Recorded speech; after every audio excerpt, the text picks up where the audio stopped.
Assalamualaikum warahmatullahi wabarakatuh.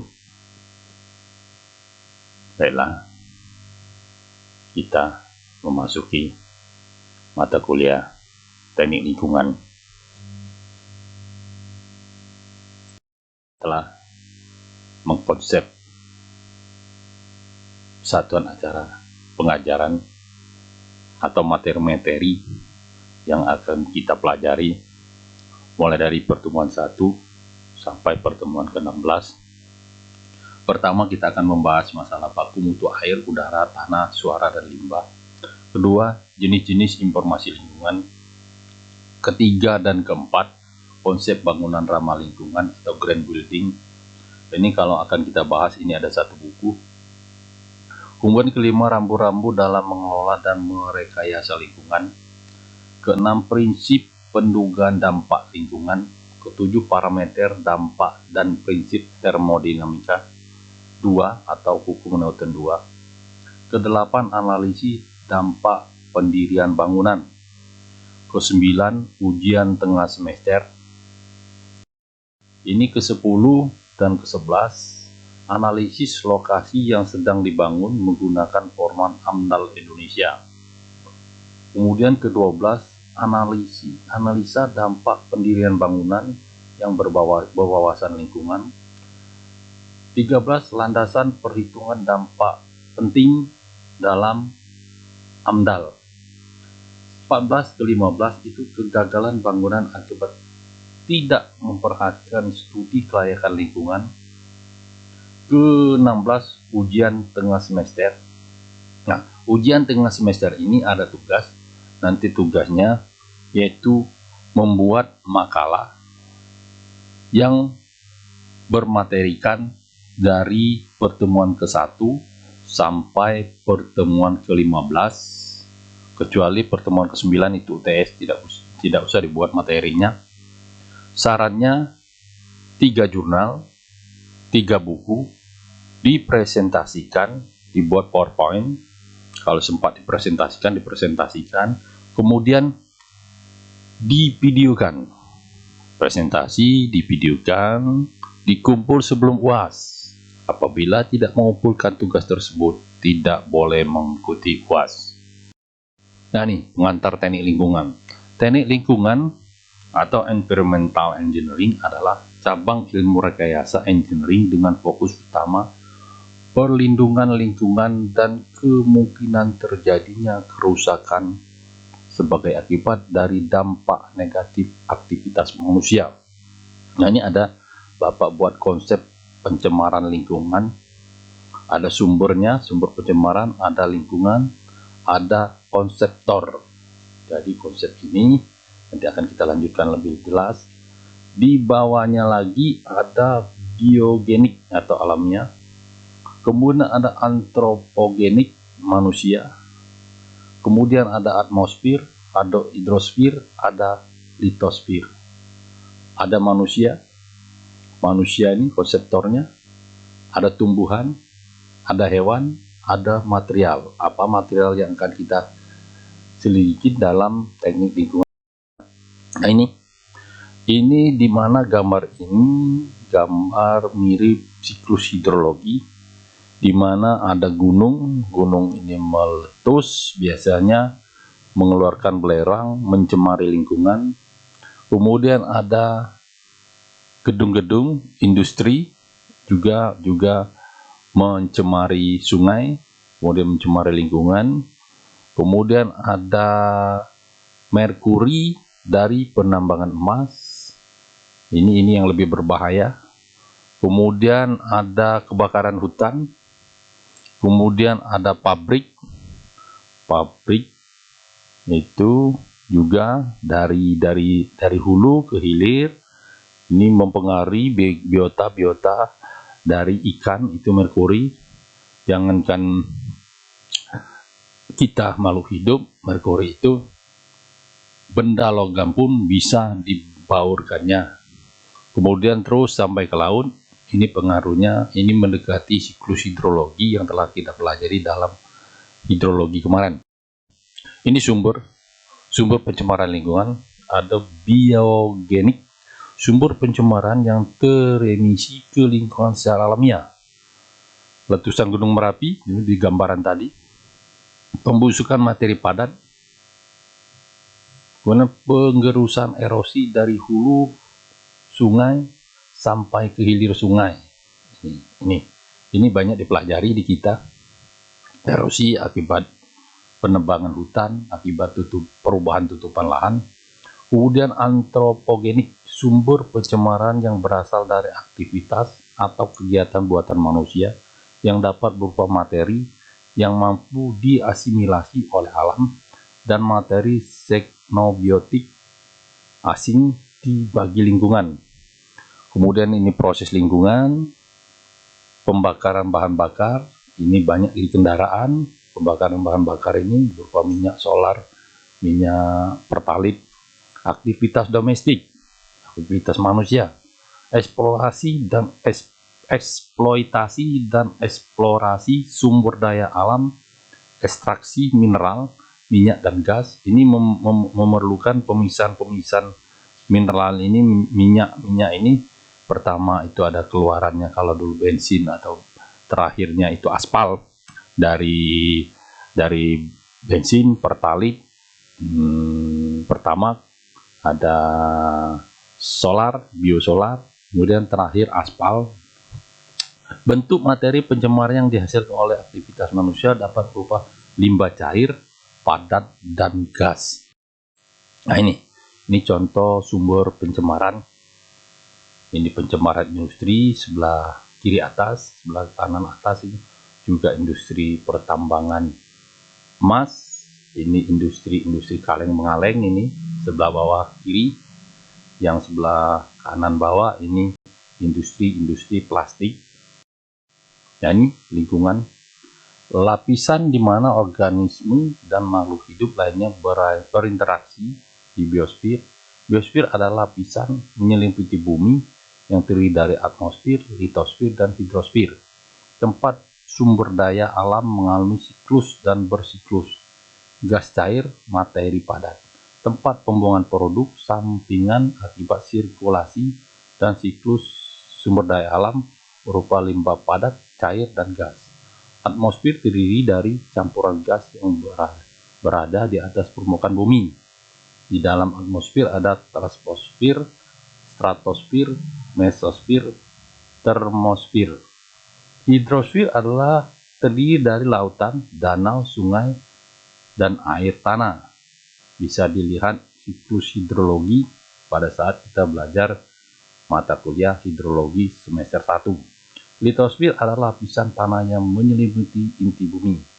Pada kondisi alamiah, bentuk hidup di biosfer berada dalam keseimbangan dengan lingkungan.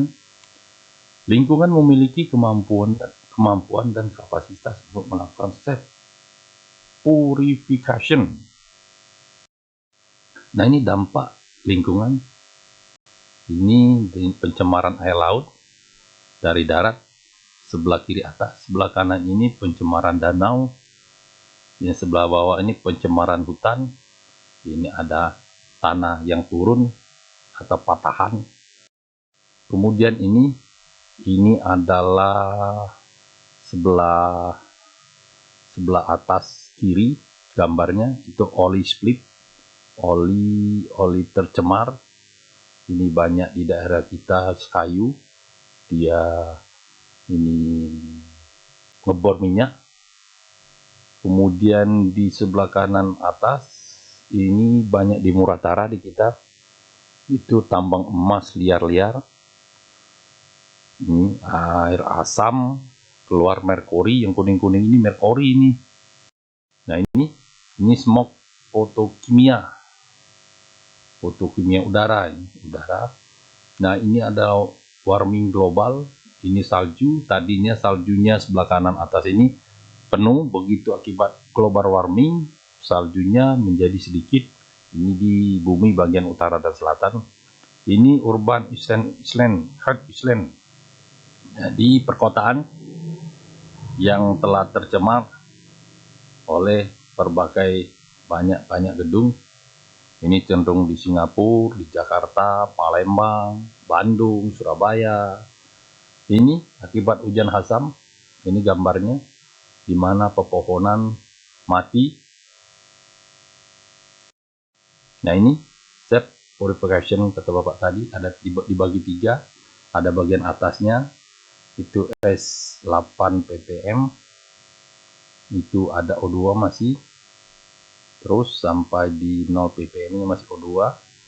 Begitu sudah turun ke tahap ketiga, ini Hagbot zona of missing lots of switch, ini yang tengah masih ada oksigennya. Di bawahnya lagi itu tidak ada lagi oksigen, ini tidak kita pelajari. Yang air bawah permukaan kalau sekarang itu lagi cenderungnya sumur bor. Reception adalah penerimaan akibat terjadinya perubahan kualitas lingkungan manusia, dampak pencemaran lingkungan terhadap kesehatan. Tragedi Minamata di Jepang akibat pencemaran logam berat. Adanya korelasi positif yang kuat antara tinggi dan tingkat pencemaran udara dengan angka kejadian penyakit ispa dan lain-lain. Tumbuhan terjadi penurunan produksi tanaman produksi. Kegagalan panen, kacau gitu kalau gagal panen itu, kelaparan gitu. Adanya residu logam berat dan materi penyebab lainnya dalam tanaman maupun buah-buahan dan lain-lain. Hewan, meningkatnya angka kematian hewan ternak, menurunnya resistensi hewan terhadap penyakit dan hama. Material, kerusakan bangunan akibat dari lingkungan, estimasi estetika bangunan dan lain-lain. Nah, ini dampak terhadap penerimaan dari, ini gambaran di mana grafik-grafik itu ada clear zone, zona awal itu ikannya lebih banyak, 1, 2, 3, 4, ada 4 kadang lebih, ada macam-macam ikan. Kemudian ada disposition zone di mana pencemaran lingkungan, jadi garisnya grafiknya menurun sampai ke septic zone, sampai ke ini septic, ini septic, jadi berbahaya, banyak yang mati mengambang. Kemudian ada recovery, perbaikan, kemudian ada clearkan lagi. Tetapi garis ini, garis hitam ini begitu lambat apabila di clear zone lagi. Nah, ini ada garis putus-putus. Nah, garis-garis putus ini tidak bisa ke semula awal, ada garis putus-putus, titik putus ini. Nah, ini contoh hati manusia yang telah sebelah kiri atas yang telah terkontaminasi. Sebelah kanannya atas ini ada sebuah patung yang terkontaminasi oleh air hujan. Tadi wajahnya mulus, sudah lama-lama wajahnya dan bajunya berubah. Ini adalah polusi air laut yang diakibatkan oleh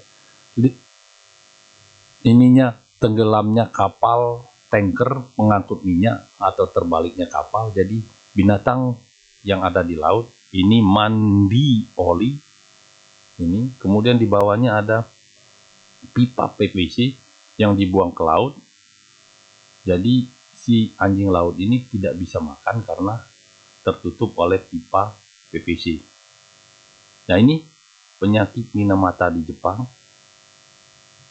Ini cuman ini ilustrasi saja karena kita tidak belajar di sini. Ini banyak di ilmu kesehatan. Nah, ini pemenuhan kebutuhan manusia, ada kebutuhan natural, kebutuhan alam, ada kebutuhan buatan. Jadi perbedaan kebutuhan alam dan kebutuhan buatan ini sangat berbeda. Kalau kebutuhan alam ini dari sumber daya alam terus memenuhi kebutuhan terus sampai ke bawah, self purification. Kalau kebutuhan buatan ini lebih rumit ya. Kalau kebutuhan natural ini ada 1, 2, 3, 4, 5. Kalau kebutuhan buatan ini ada alamnya, ada senyawa nanobiotik, ada 1, 2, 3, 4, 5, 6 dengan 5 tahap. Ini kalau residu itu sudah tahap ke 1, 2, 3, 4, tahap keempat. Ini kita lanjutkan. Ini akumulasi lingkungan di buatan. Jadi agak lebih rumit yang kebutuhan buatan ini. Permasalahan pertumbuhan manusia. Nah, manusia ini semakin lama semakin banyak juga penyakit. Inilah yang akan mencemari lingkungan. Peningkatan pemenuhan kebutuhan natural dan buatan. Ada buat kue macam-macam itu natural. Kalau yang buatan, kalau yang natural itu jagung cuma direbus. Kalau jagung yang buatan itu jangan dibuat popcorn. Emisi senyawa xenobiotik, over emission senyawa non xenobiotik. Penurunan daya dukung lingkungan, kemampuan asimilasi lingkungan tidak berfungsi. Jadi turun dulu, sudah turun, kemampuan asimilasi lingkungan tidak berfungsi, kemudian terjadi kerusakan lingkungan. Ujungnya kiamat dunia ini kalau tidak kita jaga. Nah ini, perbaikan kualitas lingkungan. Untuk memperbaiki kualitas lingkungan, pengelolaan kualitas lingkungan, itu tadi, kita sumber tadi. Sumber ada lingkungan, dari sumber ada baku mutu lingkungan sampai ke reseptor baku mutu lingkungan. Ini pengelolaan lingkungan aspek strategis dan teknis. Aspek strategis arena publik dan kebijakan, termasuk di dalamnya pertimbangan ekonomi sosial, termasuk dalam pertimbangan ekonomi sosial, demokrasi dan hukum. Aspek teknik, nah ini yang kita pelajari. Tetapi keduanya ini harus menyatu, kalau tidak kebijakan dengan teknis ini akan kemana-mana. Nah, aspek teknik cara untuk mencapai tujuan yang digariskan dalam aspek strategi. Jadi dua ini menyatu, kalau tidak ya rusak lingkungan. Ini pengelolaan kualitas lingkungan. Pengelolaan kualitas lingkungan bertujuan mencegah dampak negatif aktivitas manusia terhadap lingkungan terhadap makhluk hidup dan material, pemanfaatan daya dukung lingkungan dan daya asimilasi lingkungan tanpa mengganggu keseimbangan yang sudah terjadi, melibatkan berbagai disiplin ilmu, terutama dalam perumusan aspek-aspek strategis, misalnya perencanaan tata ruang, tempat industri, contoh di Linjau tempat buang sampah, tempat TPA, dan wilayah yang berwawasan lingkungan. Penegakan hukum, nah ini perlu. Kalau hukum tidak ditegakkan, kriteria standar di lingkungan, batu muku tadi. Perencanaan tujuan aspek strategis, aspek teknis supaya pengendalian dampak negatif terhadap lingkungan dengan pendekatan rekayasa atau engineering, desain, konstruksi, dan operasi instalasi pengelolaan air, udara, dan limbah padat atau sampah. Nah, jadi perlu ada instalasi, apalagi rumah sakit, apalagi industri itu ada industri apa-apa itu harus ada udaranya, harus diselidiki, kemudian airnya juga harus diamdalkan. Ini peran ahli teknik lingkungan. Peran ahli teknik lingkungan dalam pengelolaan lingkungan akan lebih menonjol perannya dalam aspek teknis dan perencanaan. Aspek teknis dan perencanaan, konversi limbah menjadi bentuk yang ramah lingkungan. Contoh sampah dijadikan campurkan bata,